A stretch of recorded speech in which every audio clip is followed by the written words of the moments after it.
Hello दोस्तों, कैसे हैं आप सब? आई होप आप सब बढ़िया ही होंगे।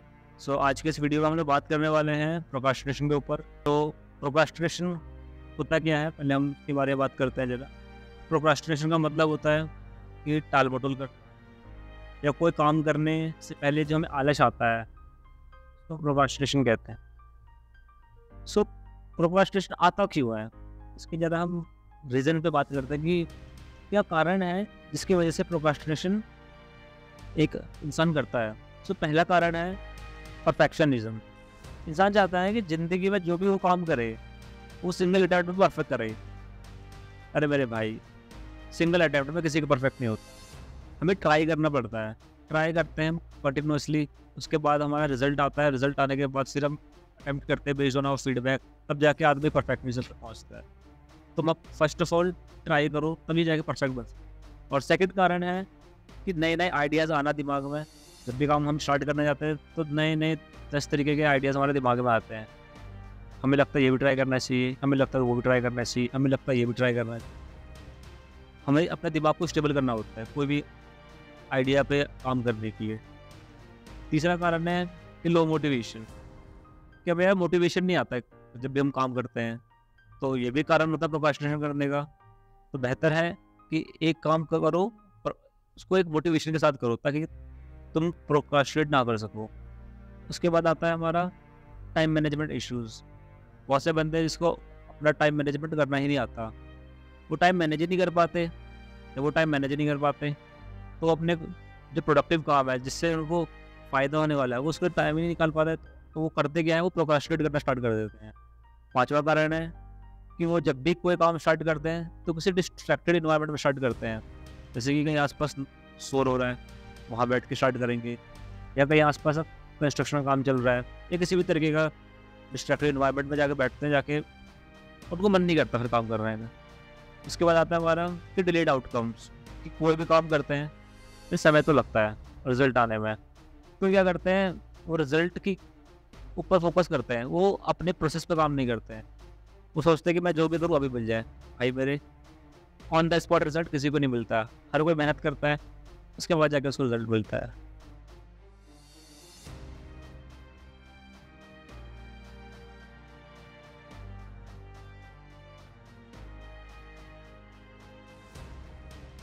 अब बात करते हैं कि क्या-क्या कॉन्सिक्वेंसेज़ होते हैं, क्या-क्या परिणाम हमें झेलने पड़ सकते हैं अगर हम प्रोक्रास्टिनेशन करते हैं। पहला कॉन्सिक्वेंसेज़ है हमारा कि loss of a lot of opportunities. हम अपने जीवन में बहुत सारी अपॉर्च्युनिटीज़ को खो देते हैं अगर हम प्रोक्रास्टिनेट करते हैं। सपोज़ आपके पास कोई आपका दोस्त आया कि ये काम करने पे तुम्हें 1 लाख रुपए का रिवॉर्ड मिलेगा। हम प्रोक्रास्टिनेट कर रहे हो, काम कर रहे हैं।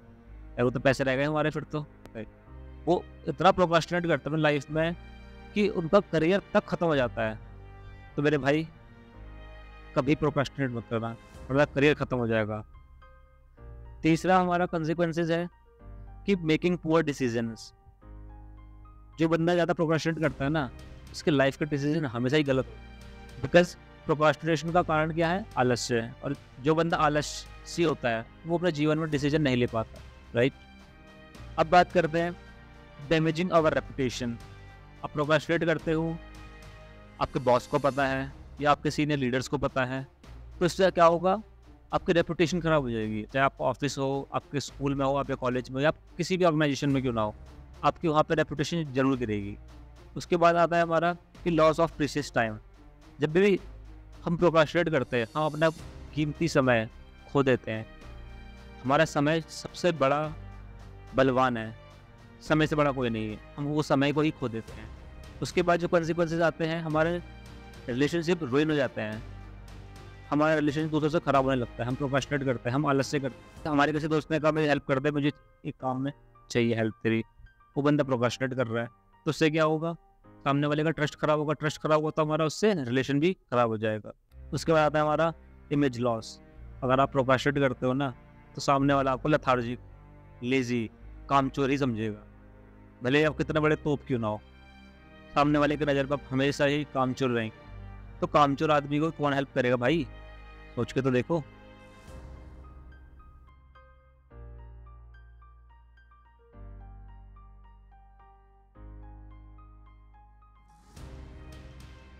सो अब तक तो हमने बात करी कि प्रोक्रेस्टिनेशन है क्या, हमने बात करी कि किन किन कारणों की वजह से आता है। अब फिर उसके बाद हमने बात करी कि क्या क्या कंसिक्वेंसेज होते हैं, कैसे सुलझा सकते हैं और कैसे हमारी लाइफ से इसको भगा सकते हैं हमेशा हमेशा के लिए। तो पहला है हमारा कि सेट डेडलाइंस। जब भी कोई काम करें या टास्क करें, उसको एक डेडलाइन में करें काम। जैसे कि आपको सपोज मैं एग्जांपल दूँ एक स्टूडेंट की, एक स्टूडेंट को अपना एक चैप्टर ख़त्म करना है, उसने डेडलाइन बना लिया कि मेरे को 2 घंटे देना है पर्टिकुलर चैप्टर को, तो 2 घंटे में ही ख़त्म होगा। बिकॉज पार्किंसन लॉ के अकॉर्डिंग कि कोई भी काम अपने आप को सिर्फ और सिर्फ टाइम के अकॉर्डिंग ही एडजस्ट करता है। अगर टाइम आपका 1 महीने का है तो वो सेम चैप्टर पढ़ने के लिए आप 1 महीना लेंगे। अगर आपके पास टाइम 1 साल का है तो सेम चैप्टर पढ़ने के लिए आप 1 साल का वक्त लेंगे। वहीं आपके पास अगर 1 घंटा है तो आप सेम चैप्टर को कवर करने के लिए 1 घंटे का ही समय लेंगे। तो इसलिए हमेशा एक डेडलाइन बनाकर ही चलें। दूसरा सॉल्यूशन है कि break down task in parts. जब भी काम करें अपने काम को ब्रेक डाउन करें छोटे छोटे छोटे पार्ट्स के अंदर। जैसे एग्जांपल देता हूँ मैं, सपोज आपको एक चैप्टर पढ़ना है आज एग्जाम के लिए, आपके पास 2 घंटे का समय है, तो फिर काम करो, पहले टॉपिक्स काउंट कर लो कितने टॉपिक्स हैं और टॉपिक्स के अकॉर्डिंग टाइम को डिवाइड कर लो। तो इससे ये क्या होगा कि तुमने टॉपिक्स डिवाइड किया तो तुमने टाइम डिवाइड किया, तो इससे तुमको आलस करने का मन नहीं करेगा और इससे फटाफट काम हो जाएगा।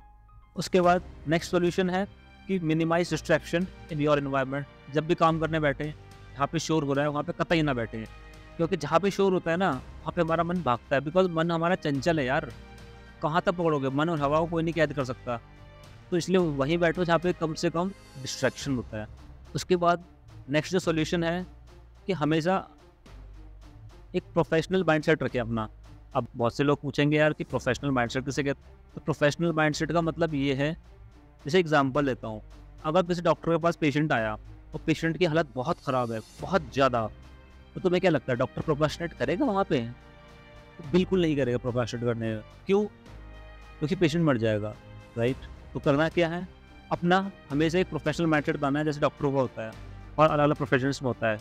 अब उसके बाद नेक्स्ट सोल्यूशन है हमारा कि एक शेड्यूल बॉक्स बनाएं। अब बहुत से बंदे पूछेंगे कि शेड्यूल बॉक्स होता ही क्या यार?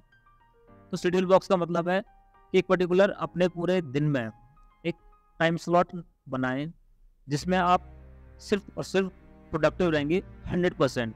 जैसे मैं एग्जांपल लेता हूँ, आप उठे सुबह 7 बजे, रेडी हो गए, 9 बजे ऑफिस के लिए रेडी हो गए। आपने कहा कि मैं 9 से लेके 1 बजे तक सिर्फ और सिर्फ ग्रोथ ओरिएंटेड काम पे फोकस करूँगा मैं।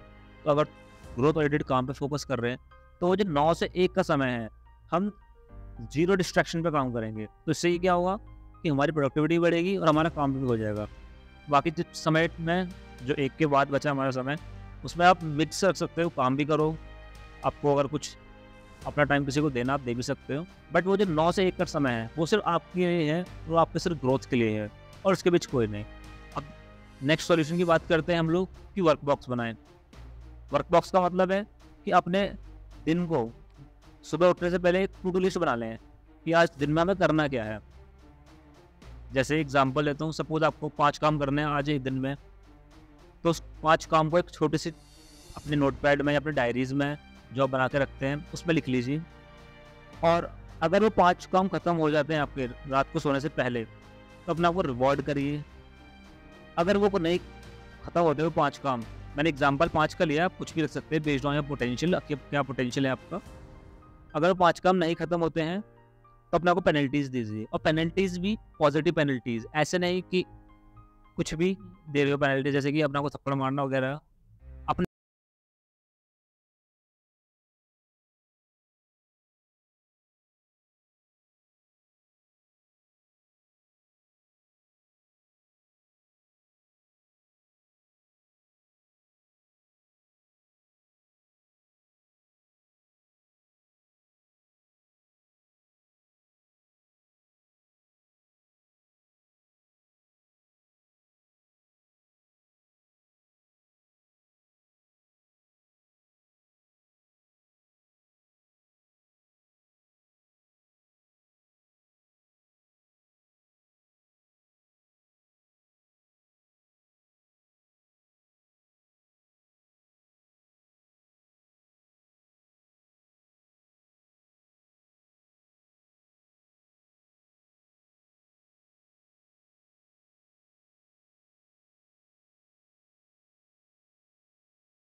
धन्यवाद।